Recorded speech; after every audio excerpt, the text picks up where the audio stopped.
잘 견뎌내고 나중에 모래주머니를 벗을 그날 한번 저희가 힘 모아서 펄펄 뛰어보기를 간절히 축원드립니다. 자, 오늘 말씀의 주제는 사명을 따라 삽시다. 이런 주제로 우리가 함께 은혜를 나누겠습니다. 이 세상 사람들이 사는 형태를 한 3가지 정도로 나눠볼 수가 있어요. 사람이 사는 형태를 3가지 정도로. 첫 번째는 되는 대로 사는 사람들이 있어요. 이런 사람들이 의외로 많습니다. 아무 목적, 아무 삶의 의미 없이 되는 대로 사는 사람들이 있어요. 되는 대로 사는 사람. 그리고 또 하나의 부류는 이익을 따라 사는 사람들이 있어요. 이익을 따라 사는 사람들. 자기에게 이익이 되면 하는 거예요. 하지만 이익이 되지 않으면 전혀 움직이지도 않고 아무 일도 하지 않습니다. 쉽게 얘기해서 자기중심적으로 너무나 이기적으로 사는 그런 사람들, 자기 이익을 따라 사는 사람들이 있어요. 세 번째 부류는 사명을 따라 사는 사람들이 있어요. 사명을 따라서. 내게 주신 사명이 무엇인지, 하나님이 내게 무엇을 원하시는지 그 사명을 따라 사는 사람이 있어요. 자, 여러분은 어떤 부류의 사람입니까? 되는 대로 살고 있습니까? 의외로 많아요? 아니면 자기 중심적으로 자기 이익을 쫓아 살고 있습니까? 하지만 우리 크리스찬들은 할 수만 있다면 사명을 따라 사는 자들이 되어야 될 줄 믿습니다. 예수님이 이 땅에 계시면서 많은 일들을 행하셨습니다. 예수님이 행하신 일이 뭡니까? 예수님이 가정에서 일을 하셨어요. 장남으로 태어나셨기 때문에 또 그 아버지 요셉이 일찍 죽었기 때문에 가정의 일을 많이 돌보셨어요. 30세까지 목수로서 망치질을 하고 대패질을 하고 그래서 가정을 돌보시기도 하시고 또 사회에 공헌을 하셨어요. 그럼에도 불구하고 예수님이 그런 일만 하지 않으셨습니다. 최종적으로 하신 일이 뭐예요? 사명을 따라 사셨습니다. 예수님은 더 큰 목적을 위해서 사셨습니다. 오늘날 우리도 마찬가지예요. 우리도 한 가정에 태어나서 가장으로서의 또 책임도 있어요. 자녀로서, 부모로서 또 우리가 져야 될 가정의 책임들이 있어요. 그걸 무시하면 안 돼요. 우리도 감당해야 되는 줄 믿습니다. 또 사회에 공헌도 해야 돼요. 우리가 이 코로나 시기에 적극적으로 정부의 시책에 우리가 따르는 것도 무엇이냐면 이거 사회적인 공헌이에요. 이런 공헌들 해야 돼요. 우리 직장 생활을 통해서 또 우리가 공헌을 하고 있습니다. 그러나 우리가 이 모든 일보다 더 중요한 것은 우리에겐 더 큰 목적이 있는 거예요. 물론 이러한 일들도 해야 되지만 가정을 돌보고 직장 생활을 하고 사회 공헌을 하고 이러한 일들도 해야 되지만 우리는 그 무엇보다도 더 큰 목적, 사명을 따라 살아야 되는 줄 믿습니다. 할렐루야? 네. 사명을 따라 살아야 돼요. 우리가 사명이라고 그러면 굉장히 무거워져요. 여러분 그러니까 아멘이 잘 안 나오셔요. 무거워지다 보니까 아멘이 잘 안 나오시는데 우리는 물론 이 땅에 태어나서 여러 가지 일들을 하지만 그러나 그럼에도 불구하고 그 어떤 것보다도 큰 목적, 사명을 따라 살아야 되는 줄 믿습니다. 그럼 우리의 사명이 뭡니까? 구체적으로 뭐가 우리의 사명입니까? 첫 번째, 우리 크리스찬의 사명이 있다면 섬김입니다. 섬김. 우리에게 뭐가 사명이냐? 섬김이 사명이에요. 자, 이 땅에 예수님이 오셨습니다. 그리고 예수님이 이 땅에서 하신 일이 뭡니까? 무엇보다 섬기는 일을 많이 하셨습니다. 마가복음 10장 45절에 보면 주님은 이렇게 말씀하셨어요. 인자가 온 것은 섬김을 받으려 함이 아니라 도리어 섬기려 하고 자기 목숨을 많은 사람의 대속물로 주려 함이니라. 쉽게 해서 예수님 그렇게 선언하셨어요. 내가 이 땅에 온 것은 내가 섬김 받으려고 온 것이 아니라 내가 이 땅을 섬기기 위해서 왔다. 이렇게 말씀하셨어요. 그래서 이 땅에서 주님은 섬기셨습니다. 특별히 연약한 자들을 섬겼습니다. 병자들을 고쳐주셨고 귀신 들린 자를 낫게 하셨고 소외받은 사람들을 찾아가서 그들의 친구가 되어주셨습니다. 배고픈 자들을 위해서 자신의 능력을 사용해서 배불리 먹이셨고 또 주님은 섬기는 일, 제자들까지도 섬기면서 사셨습니다. 그리고 마지막으로 그가 섬김의 하이라이트는 무엇이냐? 바로 십자가에서 자기 목숨까지 내어주시면서 끝까지 섬기셨습니다. 그 예수님이 우리에게 원하는 것이 있다면 우리가 섬김의 삶을 살기를 원하시는 줄 믿습니다. 우리 크리스찬에게는 섬겨야 될 사명이 있어요. 우리 가정에서도 사명이 뭐냐? 섬김 받는 게 사명이 아니에요. 부모가 됐건 자녀가 됐건 내가 누나가 됐건 오빠가 됐건 동생이 됐건 우리는 서로 섬김의 사명이 있는 줄 믿습니다. 근데 어떤 분들 보면 평생 섬김을 받다가 갑니다. 이게 행복한 것 같은데 이거야말로 불행한 거예요. 우리는 섬김을 하다가 섬김을 하면서 살아야 돼요. 간혹 보면 이제 우리 한국 남자들, 우리 분당중앙교회 남성들은 안 그런 것 같아요. 남자분들은 안 그런 것 같은데 다른 교회 남자들을 보면 섬김을 받는 것, 이것을 삶의 목적으로 아는 분들이 있어요. 그래서 손도 까딱 안 합니다, 집에서는. 아내 보고 물도 떠와. 그리고 아내가 밥 짓고 청소하고 하는 동안에 자기는 TV 보고 있어요. 인터넷 하고 있어요. 그러면 불화가 안 생길 수가 없죠. 그런 분들이 있어요. 그리고 마치 그것이 당연한 권리인 것처럼 여기는 대한민국 남성들이 많습니다. 다행히 우리 분당중앙교회는 그런 분들이 없어요. 다 섬기고 가정의 주도권을 대부분 여성분들이 지는 가정들이 많아요. 사실은 그래야 돼요. 남성들이 오히려 힘도 세고 또 하는 일도 많고 위치가 높잖아요. 죄송합니다, 여성들. 남녀 차별적인 발언은 아니고 스테이트가 하나님의 어떤 법칙이에요. 하나님의 법칙이 남성을 따라서 그 가정이 복을 주게 이렇게 하시니까 이게 법칙이니까. 하지만 남성들은 위에 있다고 해서 권위적인 자세를 취하면 안 돼요. 섬겨야 하는 거예요. 섬겨야 하는 거예요. 섬기고 또 섬겨야 하는 거예요. 교회에서도 마찬가지입니다. 우리는 섬겨야 돼요. 뭐 위안 받으려고 하는 게 아니에요. 저도 섬겨야 되고 우리 장로님도 섬겨야 되고 안수집사가 되는 분들도 섬겨야 되고 우리 권사님들도 섬겨야 되고 집사님들도 섬겨야 되고 성도들도 섬겨야 되는 거예요. 우리는 섬김을 위해서 부르심을 받았습니다. 그래서 우리도 예수님처럼 섬겨야 돼요. 우리 직장에서도 마찬가지예요. 섬기려는 자세로 우리가 임해야 돼요. 그러면 상처받지 않아요. 하지만 우리가 뭔가 위함을 받고 싶고 뭔가 대접받고 싶고 이런 마음으로 우리가 직장생활하면 직장생활에 시험 들 때가 많고 고통스럽습니다. 난 왜 이렇게 힘들지? 내가 크리스찬이라는 게 큰 짐이다? 이렇게 여기는 경우가 많아요. 하지만 우리가 섬김을 위해서 이 땅에 부르심을 받았다 생각하면 우리가 직장에서 섬기고 사람들을 섬기는 것 오히려 그것이 기쁨으로 즐거움으로 다가올 수 있는 줄 믿습니다. 예수님은 십자가에 달리시기 전날 밤에도 섬기셨습니다. 그리고 제자들에게 섬김의 본을 보여주셨어요. 대야에다 물을 떠오셔가지고 제자들의 발을 씻기셔요. 만류하는 제자도 있습니다. 베드로 같은 제자는 나는 도저히 주님이 발 씻기는 것 감당 못하겠습니다. 그랬더니 예수님이 이렇게 말씀하셔요. 내가 네 발을 씻기지 않으면 너와 내가 상관이 없다. 이렇게 말씀하시니까 베드로도 이제 거기에 응하게 되는데 주님이 이렇게 발을 씻기신 것은 무엇이냐면 주님 그렇게 말씀하셨어요. 내가 본을 보이기 위해서 그랬다. 내가 섬김의 본을 보이기 위해서 너희들에게 이렇게 한 것이다 말씀하셨어요. 여러분 예수님이 분명히 우리에게 본을 보여주셨습니다. 예수님이 보여주신 이 본대로 우리는 가정에서 할 수만 있다면 섬기고 우리의 직장에서 섬기고 우리의 교회에서 섬기는 그 사명을 우리가 감당할 수 있기를 간절히 축원드립니다. 자, 두 번째 우리의 사명이 있다면 십자가예요. 십자가의 사명이 있습니다. 예수님은 복음을 전하고 섬기시다가 결국은 십자가를 지셨습니다. 예수님의 삶 전체가 십자가를 향한 삶이었어요. 십자가를 지는 것 결코 쉬운 일이 아닙니다. 그러니까 주님도 처음엔 거부하셨어요. 할 수만 있다면 이 잔을 내게서 돌려주십시오. 이렇게 간구합니다. 계속 기도합니다. 이 잔을 걷어달라고 기도합니다.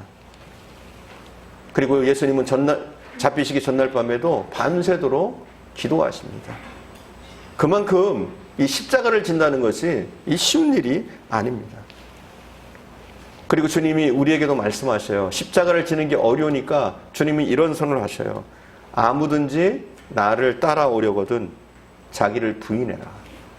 여러분 이게 시작이에요. 나를 부인하는 것, 이게 십자가를 지는 시작인 거예요. 내가 살아있으면 이 십자가를 지기가 참 어려워요. 나부터 죽여야 돼요. 방법을 알려주신 거예요. 나를 따라오려거든 자기를 부인하고 부인해야 돼요. 그 다음에 어떻게 합니까? 십자가를 져야 돼요. 부인한 다음에 우리가 십자가를 지는 게 가능해져요. 아직까지 내가 살아있고 내 중심이 되어지고 나만 생각하면 이거 십자가를 지는 건 이건 불가능한 일이에요. 하지만 나를 내려놓게 될 때 우리는 십자가를 지는 길을, 그 길을 갈 수가 있습니다. 여러분, 우리 모두 십자가를 져야 돼요. 지금부터 십자가를 질 각오를 해야 됩니다. 십자가 자체가 우리의 사명일 수 있어요. 가정 이렇게 볼 수 있어요. 가정에서요. 가정을 우리가 구원하고 살려야 될 그것이 우리의 십자가일 수 있습니다. 하나님이 내 가정에 나를 이렇게 보내신 것, 이 사명을 감당하라고 이 십자가를 지라고 보내신 것일 수 있다는 거예요, 여러분. 직장에서도 마찬가지입니다. 그냥 돈 벌려고 직장에 보낸 게 아닐 수 있어요. 그 직장이 나의 사명의 터전일 수 있어요. 단순히 돈을 벌고 내 일을 하는 곳이 아니라 내 사명의 터전일 수 있단 말이에요. 교회에서도 마찬가지예요. 우리에게 맡겨진 일들 그냥 내가 직분을 맡는 게 아닙니다. 그냥 내가 안수집사가 되고 그냥 내가 권사가 되고 그냥 내가 장로가 되는 게 아닙니다.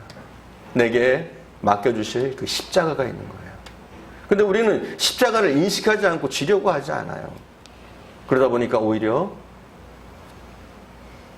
능력이 나타나지 않고 교회 가운데, 그리고 내가 직분을 받고 나서도 이게 의미가 느껴지지 않는 거예요. 십자가를 지려고 하지 않으니까. 그냥 직분 내가 받은 것으로 끝나버리니까. 여러분, 직분은 받은 것으로 끝나는 것이 아니라 그때부터 정말 십자가를 지는 거예요. 십자가를 질 각오로 교회를 섬기고 성도들을 섬기고 또 교회를 일으키는 그 일에, 교회를 이 시대에 하나님이 쓰시도록 하는 그 일에 여러분이 정말 기둥 같은 존재들로 사용되는 것, 이것이 직분자들, 모든 직분자들이 해야 될 일인 줄 믿습니다. 이것이 하나님의 뜻입니다. 십자가를 지는 것, 주님이 원하시는 일입니다. 이것을 위해서 우리가 힘쓰고 애쓸 수 있기 바랍니다. 우리의 가정에서 또 직장에서 교회에서 우리가 이 십자가를 질 수 있기를 바랍니다. 마지막 세 번째, 우리의 사명이 있다면 복음을 전하는 일입니다. 주님이 이 일을 위해서 오셨습니다. 예수님이 이 땅에 오신 목적이 무엇이냐? 복음을 전하고 그 복음을 받아들인 자들이 구원받게 하시려고 이 땅에 오신 거예요. 최종적인 목적일 수 있어요. 주님이 이 땅에 오셨던 최종적인 그 일이 무엇이냐? 생명을 살리는 일, 생명을 구원하는 일, 이것이 주님이 오신 목적입니다. 요한복음 10장 10절에 보니까 주님이 이런 말씀을 하세요. 도적이 오는 것은 도둑질하고 죽이고 멸망시키려는 것뿐이요, 내가 온 것은 양으로 생명을 얻게 하고 더 풍성히 얻게 하려는 것이라. 예수님이 이 땅에 오신 목적이 뭐예요? 생명을 주시는 거예요. 그리고 생명을 더 풍성하게 주시려고 이 땅에 오셨다, 이렇게 말씀을 하십니다. 예수님은 이 사명을 끝까지 감당하셨습니다. 우리도 마찬가지, 이 땅에 그냥 왔다가 가는 게 아니에요. 아무 목적 없이, 아무 이유 없이 이 땅에 그저 살다가 자고 일어나고 먹고 배설하고 이러다 가라고 이 땅에 온 게 아니에요. 주님이 이 땅에 우리를 보내신 목적은 우리 크리스찬 모든 사람에게 주님은 이 사명을 주신 줄 믿습니다. 영혼을 구원하는 그 일, 생명을 살리는 그 일로 우리를 부르신 줄 믿습니다. 그래서 우리가 어떤 일을 하든 우리에겐 그 사명이 있는 거예요. 내 잡이 무엇이냐? 나의 콜링이 무엇이냐? 이것과 상관없이 우리 모두에겐 이러한 영혼을 살려야 될, 생명을 살려야 될 이 책임이 있는 거예요. 이 사명이 있는 줄 믿습니다. 예수님은 어딜 가든지 천국의 복음을 전하셨습니다. 병자를 고치던, 귀신을 살리던, 오병이의 기적으로 먹이시던, 할 것 없이 믿음에 대해서 말씀하시고 복음을 전하십니다. 그게 주님의 초점이었어요. 병자를 고치고 가난한 자를 먹이고 그들의 친구가 되어줬던 목적, 그들을 섬겼던 목적, 십자가를 졌던 목적, 그 모든 목적이 무엇이냐? 바로 그들의 생명을 살리는 것. 이것이 주님의 목적이었습니다. 우리에게도 주님은 이 목적을 감당하길 원하시는 줄 믿습니다. 전도하는 것이 예수님의 삶의 사명이셨습니다. 또 제자들을 부르실 때도 이런 말씀을 하셨습니다. 마태복음 4장 19절에 보니까 주님은 이렇게 말씀하셨어요. 제자들을 부르실 때 말씀하시되 나를 따라오너라. 내가 너희로 사람을 낚는 어부가 되게 하리라. 제자를 부르신 목적이 뭐예요? 사람을 낚는 어부. 생명을 구원하는 그 일에 제자들을 부르셨다는 거예요. 또 부활 후에 제자들을 만난 자리에서 이렇게 말씀하십니다. 요한복음 20장 21절에 보니까 예수께서 또 가라사대 너희에게 평강이 있을지어다. 아버지께서 나를 보내신 것 같이 나도 너희를 보내노라 말씀하셔요. 그리고 승천하시기 직전 제자들을 모아놓고 명령하십니다. 마태복음 28장 18절에서 20절에 보니까 예수님이 이렇게 말씀하셔요. 예수께서 나와 일러 가라사대 하늘과 땅의 모든 권세를 내게 주셨으니 그러므로 너희는 가서 모든 족속으로 제자를 삼아 아버지와 아들과 성령의 이름으로 세례를 주고 내가 너희에게 분부한 모든 것을 가르쳐 지키게 하라. 볼지어다 내가 세상 끝날까지 너희와 항상 함께 있으리라 하시니라. 아멘. 제자를 삼는 것, 그들을 구원하는 것, 그것이 제자들을 부른 목적이고 또한 우리를 부르신 목적인 줄 믿습니다. 이것이 우리의 사명입니다. 전도하는 게 쉽지는 않아요. 우리가 본분이라는 걸 알면서도 쉽지는 않아요. 하지만 그 일을 우리가 감당해야 되는 줄 믿습니다. 우리가 이 땅에 한번 왔다가 주님이 이 땅에 부르셨는데 이 부르신 사명을 우리가 감당할 수 있길 바랍니다. 바울이란 사람, 오늘 본문에 나오는 이 바울이란 사람은 이 사명을 위해서 살았던 사람입니다. 바울은 디모데후서 4장 7, 8절에서 이렇게 얘기해요. 내가 선한 싸움을 싸우고 나의 달려갈 길을 마치고 믿음을 지켰으니 이제 후로는 나를 위하여 의의 면류관이 예비되었으므로 주 곧 의로운 재판관이 내게 주실 것이니 내게만 아니라 주의 나타나심을 사모하는 모든 자들에게니라. 아멘. 바울은 우리와 같은 한 인생을 살았어요. 한평생을 살았지만 그는 굉장히 값진 인생을 이 땅에서 살다가 간 사람입니다. 그는 되는 대로 살지 않았어요. 자기 일속을 차리며 살지 않았어요. 아무렇게나 살아가지 않았습니다. 그는 주신 사명을 감당하기 위해서 최선을 다했습니다. 그래서 하나님 앞에 또 우리에게 존귀함을 여김을 받는 사람으로 살았는 줄 믿습니다. 여러분 주위에 눈을 돌려보십시오. 여러분 주위에 눈을 돌려보면 아직도 예수 믿지 않는 사람들이 많습니다. 많은 정도가 아니라 굉장히 많습니다. 우리 크리스찬들이 많이 잡아서 20% 크리스찬들이 대한민국에 있어요. 그럼 나머지 80%는 안 믿는 사람이에요. 예수를 알지 못하는 사람이에요. 믿지 않는 사람이에요. 그러니까 우리가 예수 믿는 사람을 만날 확률보다 예수 안 믿는 사람을 만날 확률이 훨씬 더 많습니다. 이 땅에 예수를 모르고 살아가는 사람들, 세상만 의지하고 살아가는 사람들, 우리 주변에 찾아보면 너무나 많습니다. 그리고 그 인생들이 안타까운 거예요. 그들이 무엇을 하든, 그들이 큰 명예가 있고 돈이 어마어마하게 많든 그들은 어떤 사람들의 멸망을 향해서 달려가는 사람들이에요. 그들의 결국은 멸망이란 말이에요. 얼마나 안타까운 인생입니까? 어리석은 인생입니까? 불쌍한 인생입니까? 이 인생들을 향해서 사랑하는 여러분이 이 복음을 전해 주셔야 돼요. 바울도 예수님처럼 이 사명을 위해서 사셨던 사람입니다. 영혼 구원을 위해서 한평생을 바쳤던 사람이 바울입니다. 은혜의 복음 전하는 그 사명을 감당하기 위해서 그는 최선을 다했습니다. 그리고 바울도 예수님처럼 십자가를 집니다. 생명까지 바쳐가며 예루살렘으로 올라갑니다. 그곳에 가면 생명의 위협이 있다는 것을 알면서도 그는 그곳으로 향해 갑니다. 바울이 예루살렘으로 올라가려고 하는 그 장면이 나와요. 오늘 본문의 이야기가 이제 예루살렘에 올라가려고 하고 있어요. 그런데 많은 사람들이 바울이 예루살렘을 방문하는 것을 만류합니다. 그리고 심지어 아가브라는 선지자는 바울의 띠를 취해가지고 이렇게 예언을 해요. 이 띠 임자가 만약 예루살렘에 간다면 그곳에서 이 띠로 결박을 당할 것이다. 그리고 거기서 어떻게 될는지 죽임을 당할 것이다. 이런 얘기를 해요. 하지만 바울은 그 얘기를 들으면 우리 같으면 어때요? 아, 이거는 피해야지. 죽는다는데. 결박당한다는데. 나한테 위협이 있다는데. 나에게 고통이 있고 내가 체포당한다는데. 가지 말아야지. 이런 마음이 우리에겐 들 거예요. 하지만 바울에게는 어떤 마음이냐? 죽는다고 그래요. 거기 가면 죽을지도 모른다고 그래요. 결박당할 거라고 그래요. 그럼에도 불구하고 바울은 오늘 본문에서 이런 고백을 합니다. 우리가 20장 24절 함께 봉독할게요. 사도행전 20장 24절 다시 한번 우리가 함께 한 목소리로 봉독하겠습니다. 내가 달려갈 길과 주 예수께 받은 사명 곧 하나님의 은혜 복음을 증거하는 일을 마치려 하면은 나의 생명조차 조금도 귀한 것으로 여기지 아니하노라. 아멘. 뭐라고 얘기하느냐? 내가 죽을지도 모른다고 내가 안다. 이렇게 얘기해요. 서로 내가 거기 가서 죽는다고 할지라도, 서로 내가 예루살렘에 올라가서 결박당해서 체포당하고 신문당하고 예수님처럼 죽는다고 할지라도 나는 사명이라면, 그것이 내가 감당해야 될 사명이라면 나의 생명을 걸고 그곳으로 가겠다. 이렇게 얘기합니다. 여러분, 이건 쉬운 일이 아니에요. 우리가 생명을 건다, 어떤 일에 생명을 건다. 우리가 그냥 살아가다가 생명을 빼앗기면 두렵지 않잖아요. 그죠? 그렇지 않아요?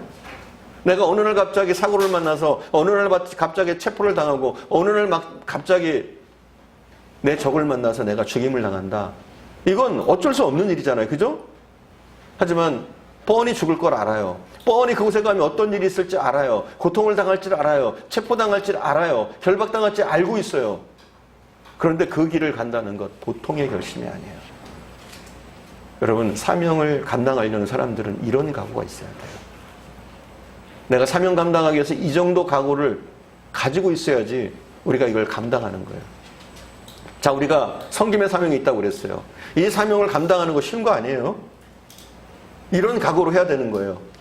내가 섬기다가 죽지. 이런 각오로. 섬김은 나의 사명이야.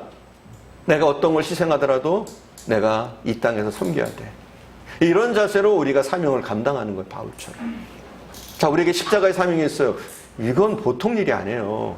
여러분, 십자가 없이 살면 안 돼요. 우리의 가정에서 내게 주어진 십자가가 있어요. 내 자녀를 향한 나의 십자가가 있고, 우리 부모님을 향한 나의 십자가가 있고, 우리 가정을 향한 나의 십자가가 있고, 사회에서도 마찬가지예요. 우리가 져야 될 십자가가 있어요. 나의 직장에서 내가 처한 그 환경에서 내가 져야 될 십자가가 있습니다. 이 십자가를 위해서, 이 사명을 위해서 우리는 바울처럼 이런 각오로 우리가 감당하려고 해야 돼요.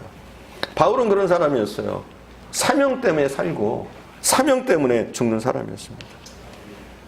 그러다 보니까 그는 주님의 길을 끝까지 쫓아갔습니다. 어디 가든지 그는 은혜의 복음을 전파했어요. 매를 맞던, 굶주리던 수많은 사람들에게 둘러싸여 핍박을 당하건 그것과 상관없이 그는 복음을 전하는 그 일에 그의 모든 것을 걸었습니다. 얼마나 많은 죽음의 위협을 당했는지 몰라요. 때로는 난파를 당하기도 하고, 때로는 매맞기도 하고, 때로는 갖은 고문으로 고통당하기도 하고, 그리고 굶주리기도 하고, 사람들의 그런 일을 하면서도 비난을 당하기도 하고, 그리고 결국 그 몸이 결박당해 순교합니다. 그럼 목숨까지 끝내 걸었어요. 사실 여러분, 사명이라는 말 속에 목숨을 걸고 한다는 뜻이 있어요. 사명이라는 그 말 속에 목숨을 걸고 한다. 여러분, 목숨을 걸고 하지 않으면 사명은 감당이 안 돼요. 그 각오로 해야 되는 거예요. 사실 사람은 무엇인가에 목숨을 걸고 살아요. 무엇인가에 집중하고 산단 말이에요. 여러분의 사명은 뭡니까? 어떤 분들은 돈에 목숨을 걸고 삽니다. 돈이 다예요. 돈이라면 모든 일을 합니다. 돈 되는 일이라면. 배신도 하고, 사람을 누르기도 하고, 속이기도 하고, 폭력적인 행동을 하기도 하고, 돈이라면 돈에 목숨을 거는 사람들이 있어요. 어떤 사람들은 명예를 얻기 위해서 목숨을 겁니다. 그 명예가 뭐라고? 비리를 저지르고 사람들을 속여가면서 또 인간답지 못하게 살아가면서 그 명예가 뭐라고 그렇게 쫓아갑니다. 거기에 목숨을 거는 거예요. 어떤 사람들은 사랑에 목숨을 겁니다. 사랑에 목숨을 걸어요. 하지만 우리 크리스천들은 할 수만 있다면 우리의 사명에 정말 목숨을 걸 수 있게 바랍니다. 섬기는 그 일에, 십자가를 지는 그 일에, 생명을 살리는 그 일에 우리가 목숨을 걸 수 있기를 바랍니다. 사실 무엇인가 목숨을 거는 일이 있어야 돼요. 특별히 그것이 사명을 쫓는 일, 이렇게 좋은 일이라면 우리가 목숨을 걸어볼만 한 줄 믿습니다. 할렐루야. 저는 우리 분당주경교회 성도 한 사람 한 사람이 사명을 감당하는 사람들이 되어지기 원합니다. 이 지역 곳곳에 복음을 전해야 될 곳이 있어요. 그곳에 우리가 나가서 복음을 전할 수 있는 사람들이 되어지길 바랍니다. 무엇보다 제가 원하는 것은 여러분이 처한 그 환경에서 선교사로서 사명을 감당하는 거예요. 나는 선교사로 부름을 받았다. 나는 그곳에서 하나님이 사명자로 나를 택하신 것이다. 그래서 우리가 서 있는 그 자리에서 내 사명을 감당하는 거예요. 섬김을 감당하고 십자가를 감당하고 영혼 구원하는 그 일을 감당하는 거예요. 여러분의 직장이 예사로운 곳이 아니에요. 바로 여러분의 선교지예요. 여러분의 가정이 그냥 가정이 아니에요. 여러분이 그곳에서 선교의 사명을 감당해야 될 곳이 어디냐? 바로 여러분의 가정이라는 거예요. 그래서 제가 오늘 이 말씀 끝나고 찬양을 이 선교사라는 찬양으로 잡았습니다. 우리가 선교사로 부름받은 거예요. 각오해야 돼요. 선교사가 되기 위해서는 우리가 희생할 각오, 헌신할 각오, 눈물 흘릴 각오를 하면서 이게 감당해야 되는 겁니다. 반하우스라는 신학자가 있어요. 이분은 이렇게 얘기했어요. 증인으로 살지 않는 크리스찬을 가르쳐서 뭐라고 그랬느냐? 자폐증 크리스찬이라 이렇게 얘기했어요. 자폐증 크리스찬. 한마디로 환자인 거예요. 우리가 복음을 전하지 않은, 생명을 살리지 않는, 증인으로 살지 않는, 사명 감당하지 않는 크리스찬은 바로 자폐증 크리스찬이에요. 크리스찬이란 뭐예요? 크리스찬이라고 하지만 비정상적이고 병든 거죠. 심한 병에 걸려 있는 것이죠. 여러분에게 정말 중요한 일이 뭡니까? 생명을 걸 만한 일이 뭡니까? 우리가 우리의 사명을 감당하는 그 일에 우리 모두가 사명을 감당하는 그 일에 최선을 다하고 생명까지 걸 수 있기를 바랍니다. 할렐루야. 아무도 안 하세요. 단 한 분도 아니면 생명 얘기가 나오면 생명까지는 아니더라도 그럼 최선을 다해서 감당합시다. 너무 커요. 우리의 남은 삶을 낭비하지 맙시다. 정말 쓸데없는 일에 우리의 목숨을 걸지 맙시다. 영혼을 구원하는 그 일, 우리의 사명을 감당하는 그 일, 복음을 전하는 일, 이 일에 여러분의 한번 생명을 걸어보십시오. 여러분의 삶이 알차게 될 겁니다. 힘있게 될 겁니다. 성령의 능력을 경험하게 될 줄 믿습니다. 여러분 한 사람 한 사람이 여러분이 처한 그 환경에서 선교사로서의 사명, 바로 그것이 나의 선교지다, 이런 확신을 가지고 여러분이 살아갈 수 있기를 간절히 축원드립니다. 기도하겠습니다. 우리 찬양